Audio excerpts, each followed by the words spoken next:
Hello, আসসালামু আলাইকুম। সুরাজ মামায় সবাইকে স্বাগতম। সকালবেলা রান্নাঘর থেকে ব্লগটা স্টার্ট করলাম। তো গতকাল রাতে 12:15টার দিকে আমার বোন আর আমার দুলাভাই আসছে, বোনের হাজব্যান্ড। তো তারা পাশে একটা বাসায় গিয়েছিল, দাওয়াত ছিল। তো রাতে আমার এখানেই ছিল। তো গল্প করতে করতে ভোর রাত হয়ে গেছিলো আমাদের। তো এখন সকাল 10টা বাজে, কেউ উঠে নাই ঘুম থেকে। তো আমি ভাবলাম তারা উঠার আগে আগে নাস্তা রেডি করে ফেলি। আর আপু যেহেতু আসবে জানি, তার আগে আমি গতকাল রাতে আমি বুটের ডাল মুরগির মাংস দিয়ে রান্না করে রাখছিলাম, ওইটা উঠে গরম করলাম। আর বাকি মানে বাকি রুটি তারপর হচ্ছে সেমাই, এগুলো এখন করতেছি। দুলাভাই শ্যামাই, ফিন্নি, মিষ্টি এগুলো খেতে খুব পছন্দ করে। তো আমি একটু ঝাল টাইপের করলাম বুটের ডাল, আর একটু লাচ্ছা সেমাই করে দিচ্ছি। আর মিষ্টি আছে, মিষ্টি দিলাম দুলাভাইদের। আর হচ্ছে গিয়ে এই লাচ্ছা সেমাইটা কিন্তু আমারও অনেক পছন্দ, সুরারও অনেক পছন্দ, সুরার বাবাও পছন্দ করে। বাট অনেকে দেখি এই লাচ্ছা সেমাইটা পছন্দ করে না। যেমন আমার ছোটো ভাই লাইক করে না, ও পাকিস্তানি যে সেমাইটা আছে দুধ দিয়ে করে, ওইটা অনেক পছন্দ করে।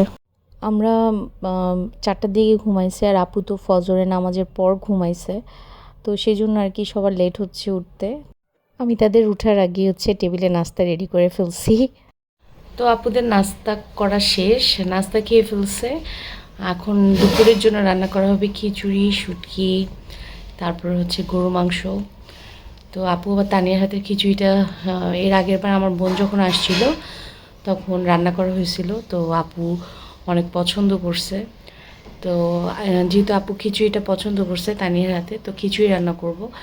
শুটকি, বেগুনের টক আর গরু মাংসটা সেদিন আপুর বার্থডেতে খুবই মজা হয়েছিল।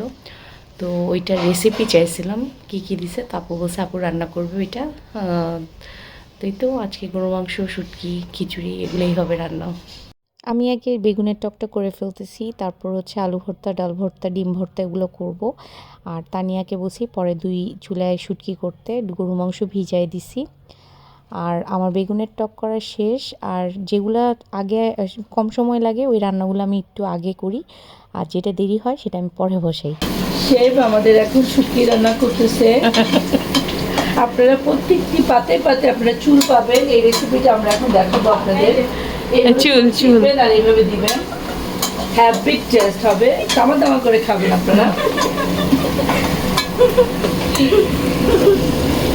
তানিয়া শুটকি রান্না তো আপুর অনেক ভালো লাগছে, তাই ও দাঁড়ায় দাঁড়ায় দেখতেছিল আপু, আর ওর সাথে ফান করতেছিল। আর আমার এই বোনটা অনেক ফানি, এবং আমি তাকে কখনো দেখি নাই যে মুখ বন্ধ করে কখনো সে স্থির থাকছে, তার মুখ নন স্টপ চলতে থাকবে।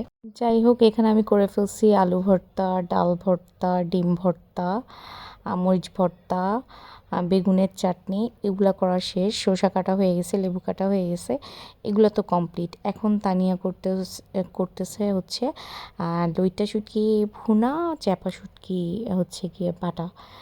তো ওই দুইটা ও করতেছে, আর ও খিচুড়ি বসাবে। আর আমরা গরু মাংসটা এখন প্ল্যান চেঞ্জ হয়েছে। গরু মাংসটা আসলে আমরা করতে চাচ্ছিলাম এখন আলু দিয়ে ঝোল, যেহেতু খিচুড়ি দিয়ে খাবে। পরে বলছি রেজালা কইরো আরেকদিন আমরা খাবো। তো দুলাভাই বসে টিভি দেখতেছে। আর সুরাই যে উঠে চুল টুল এখনও আশ্রয় নেই, বলতেছি আশ্রাও, বলে না আমি আশ্রাবো না। তো যাই হোক, পলেপুর সাথে সে রাত্রে অনেকক্ষণ খেলছে আপু ওর সাথে।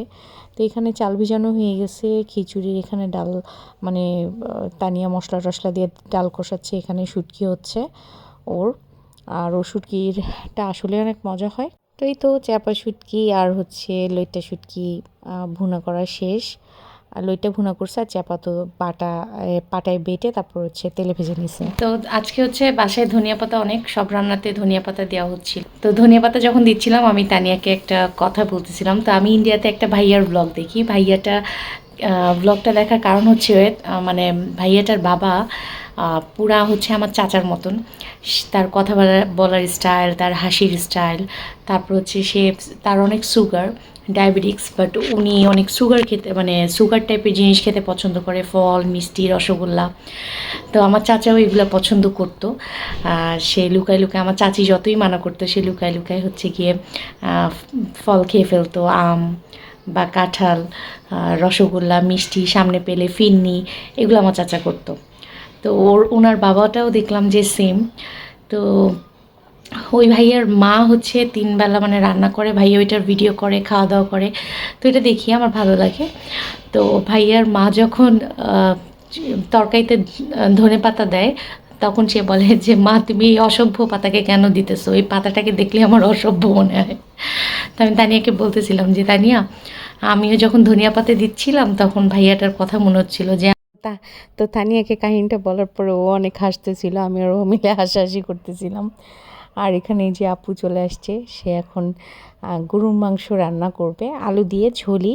কিন্তু এক একজনের রান্নার কিন্তু এক এক রকম, একই ইনগ্রিডিয়েন্টস দিয়ে রান্না করে, বাট এক একজনের প্রসেসিংটা আলাদা, সিস্টেমটা আলাদা।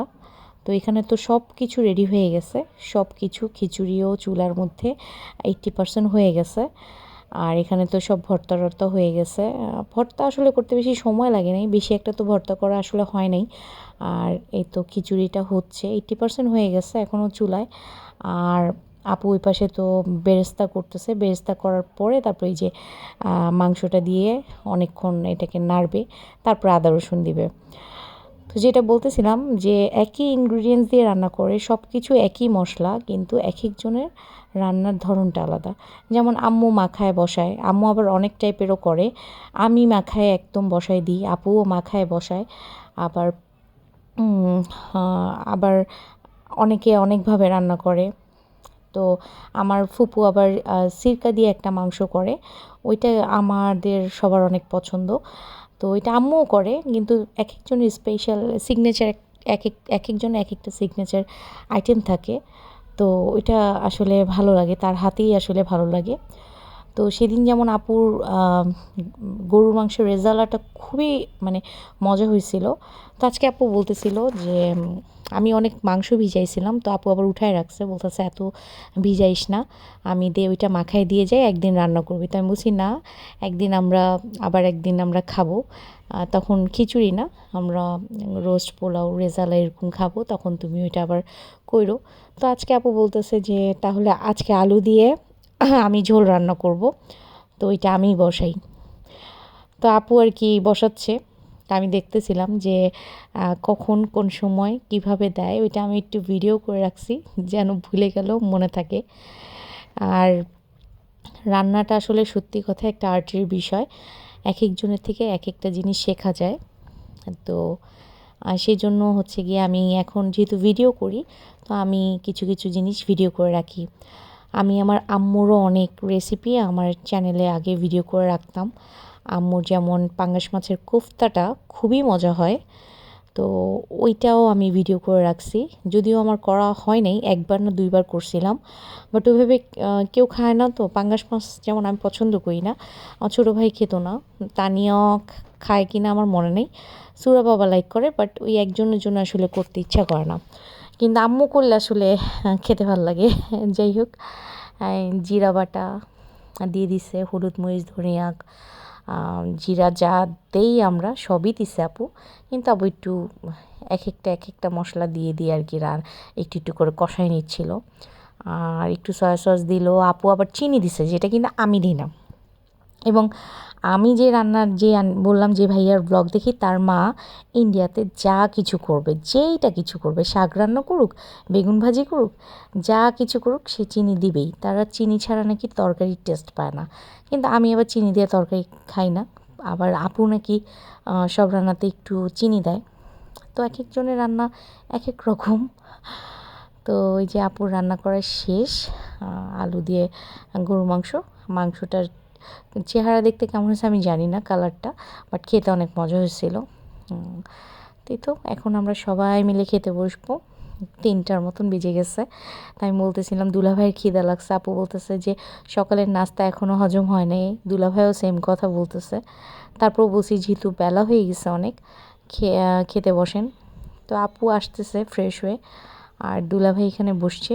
আর আমার মেয়ে বলতেছে যে আম্মু আমিও নিজের হাতে খাবো। আমি বলছি আচ্ছা ঠিক আছে, তুমি নিজের হাতে খেও। তো আমি সব ভর্তা আমার প্লেটে নিছি, তানিয়াও প্লেটে নিছে। আর সুরা তার পছন্দ মতন শুটকি নিতেছে, সে শুটকি দিয়ে খাবে। আর একটু ঝোল নিছে গরু মাংসের। তো আপু দুলাভাই যতবারই আসছে ততবারই তো আসলে বাসা ভর্তি মানুষ ছিল।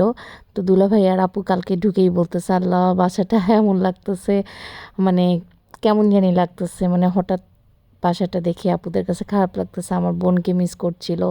দুলাভাই বলতেছে মানে হইচই একটা বাসা এত সাইলেন্ট হয়ে গেল।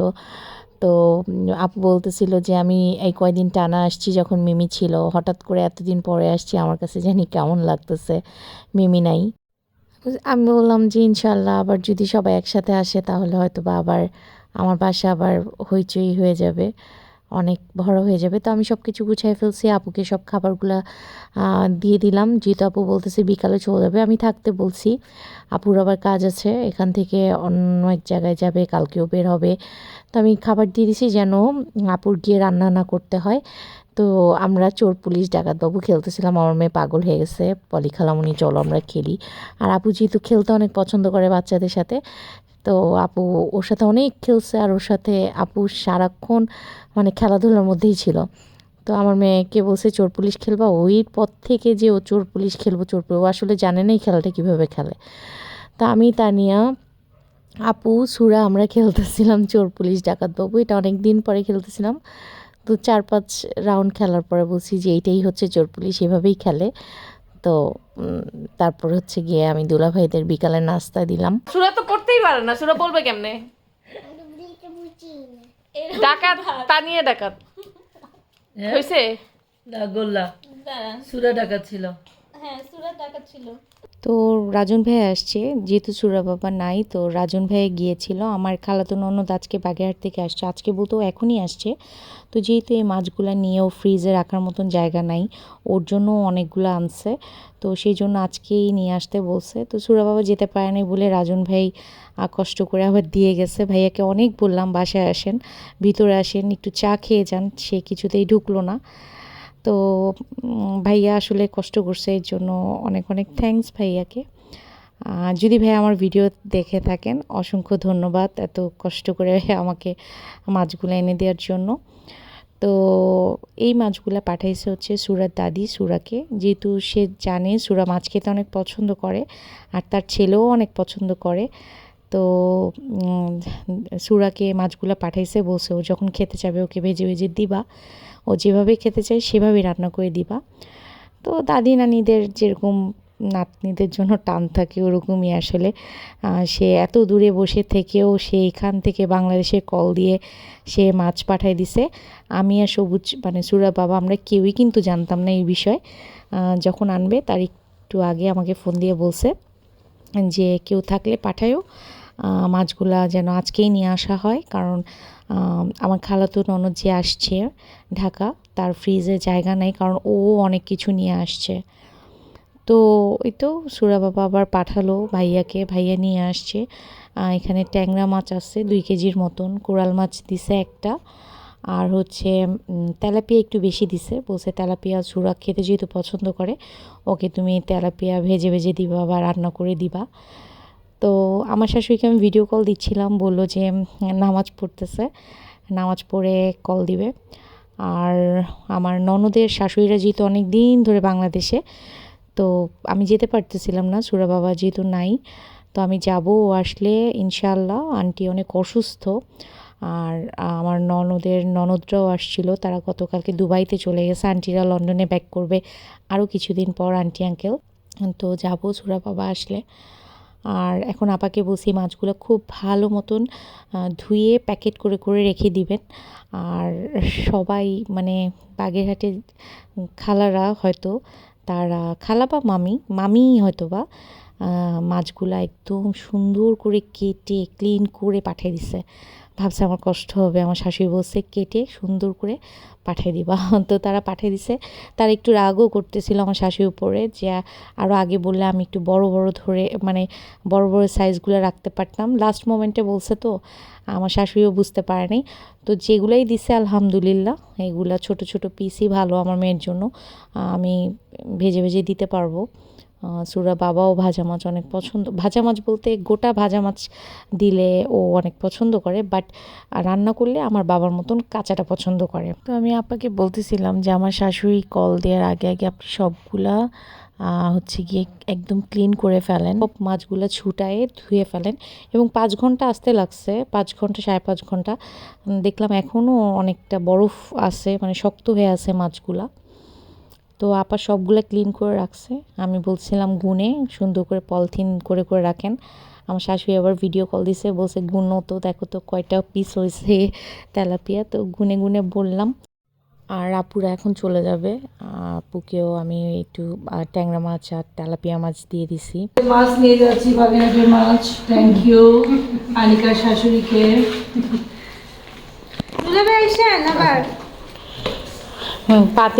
পাতিলটাই তো মেন, রিক্সার অটো রিক্সা নিতে হবে। পাতিলের কথা মনেও নেই, মনে থাকবে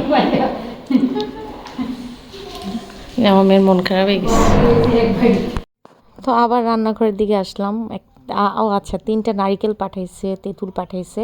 তেঁতুল আসলে 1 কেজি পাঠাইছে। আমি আমার খালাতো ননদকে রাখতে বলছি, কারণ ওর হাজব্যান্ডের অনেক হাই প্রেশার। তো আমি বলছি যে যেহেতু তুমি তেঁতুলটা লাগে তোমার বাসায়, তুমি অর্ধেক রেখে দাও, আমাকে অল্প পাঠালেই হবে।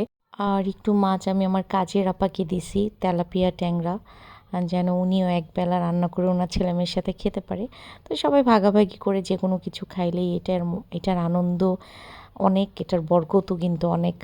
তো যাই হোক, আজকের ভিডিওটা আমি এখানেই শেষ করে দিচ্ছি। সবাই ভালো থাকবেন, সুস্থ থাকবেন, সবাইকে আল্লাহ হাফেজ।